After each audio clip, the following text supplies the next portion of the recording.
The first thing I noticed was a transition from frame to frame needs little tweaking. Depending on how you transition from frame to frame to frame to frame, you can either create a sense of organization or create a randomness and chaos. For example, transitioning from frame to frame to frame within Principle 1 and transition from Principle 1 to Principle 2, there is no clear differentiation, so it wasn't very easy to make a mental organizations in my mind.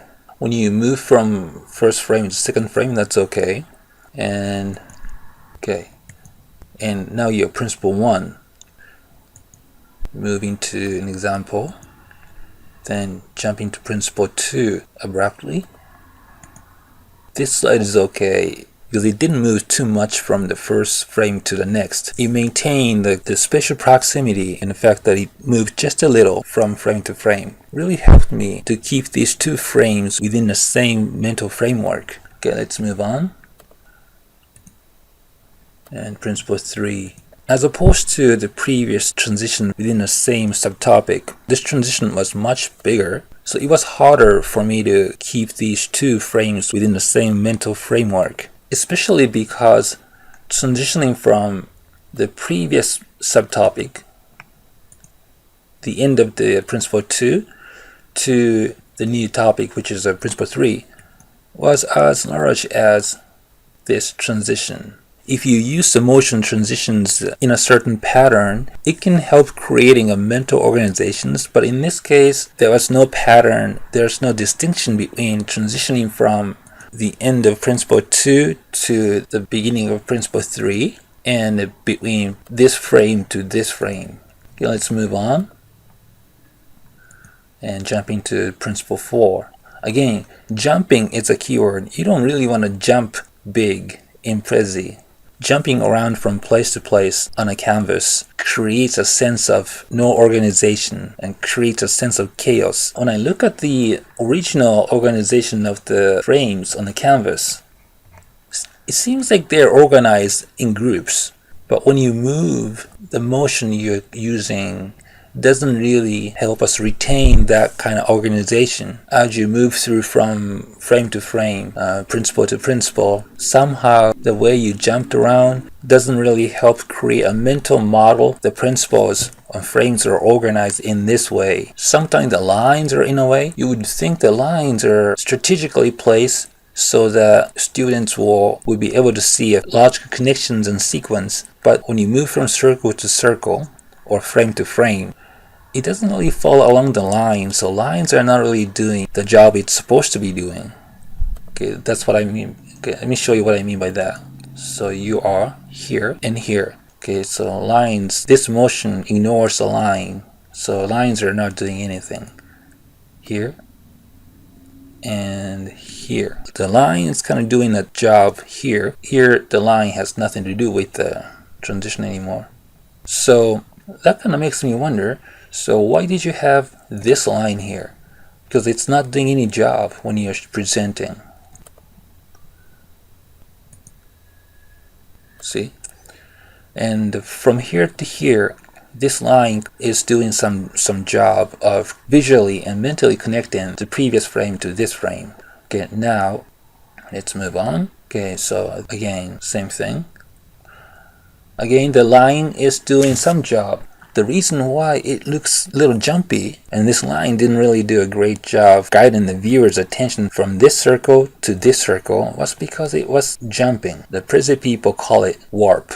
You don't want to warp or jump, you want to slide. That's what you want to do. If you want to help maintain the logical connections, if you want to minimize the distractions in the transition between two frames. The big jumps or warps are great for separating one area, one frame to another. And if you want to maintain the close connection between two frames, what you want to do is use sliding, not jumping or warping.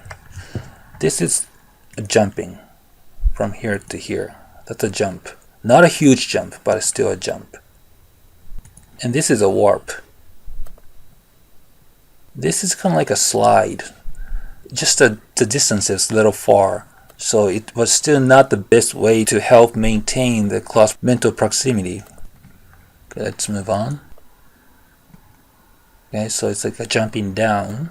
One more thing I noticed was frame aspect ratio. As you can see, this is a 3:4 aspect ratio, and if you go to setting and look at the screen ratio, it's off, so default seems to be 4:3. But the computer monitor in our lab is a widescreen monitor and has a widescreen aspect ratio, which is a 16:9. So if you go to setting, you might want to choose 16:9 here. Now it's much easier to set up a layout for the monitor screen we have in the lab. See, you can see if the screen contents will fit within the frame or not this way. Changing from 3:4 to widescreen didn't really affect anything, so that's a good thing. Sometimes it causes problems. Alright, if I were to design a layout and alignment and create transitions, this is how I would do them. I simply change the alignment and sizes, and also change some transition paths. I want you to compare and contrast between this version and your original version. What different effects this approach might have in terms of mental organization. So this is the first, and moving on to the title or topic, and moving on to objectives, and reorienting the audience with the main title again. Then moving on to the second subtopic, which is the 5 animation principles. So you're introducing students to the fact that there are 5 animation principles. Then you're getting into each principle. Principle 1. And the second slide for the principle 1. Second frame for the principle 1. And before moving on to principle 2, you are reorienting your students with the fact that you are talking about 5 animation principles. Then moving on to the principle 2 and second frame for the principle 2. Reorienting. Then principle 3, second frame for the principle 3. Reorienting again. Then principle 4, second frame, reorienting. Then principle 5, another frame for principle 5, and reorienting. And if you want, you can also bring the students' attention back to larger sections in your presentation. 3 sections here. There's actually one more thing you need to think about, which is about the optimum use of the screen space. You use the circles for each frame. When you use circle, you're not taking the full advantage of the available screen space. You are sort of constrained within a circle when you put text or objects, and that's what you did as well. But the available space is like 3 times larger. This space and this space are unused. Prezi provides the frame circles as an option, but in many regular presentations, circles actually get in the way. By taking out the circle, now you have much more space you can use. What does that mean? What's the implication for that? The big thing is that now you can make the text much larger than this. The text size right now is not optimum. When you make a presentation, I want you to test the upper limit of the font size. Is this the upper limit? Can it be larger, or is it the optimum size? I think this is not the optimum size. It's a little too small. You might want to make it maybe this large. If you think about the people sitting about 10 feet away from the monitor screen. But if you're constrained within a circle, you can't do that. But now that circle is gone, you can extend the text area as long as this rectangular area will permit. So if I redesign this following this approach, it's going to look like this. As you can see now, there are no circles for these frames, and because I removed the constraints by the circles, I was able to increase the text size and also the size of the video on the screen. As I said, the same motion path, but a different size because there's no constraints by the circle anymore. Reorienting, moving to principle 3, larger. Sliding to the second frame in the principle 3, larger video. Reorienting, moving to principle 4, larger font size, sliding.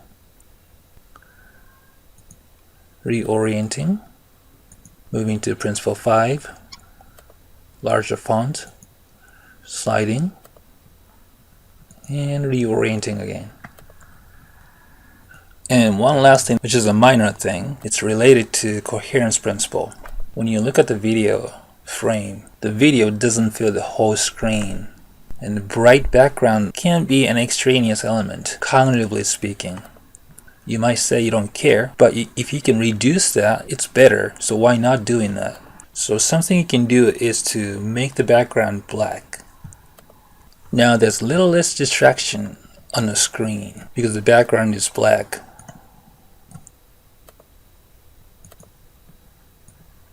As opposed to having a bright background like this.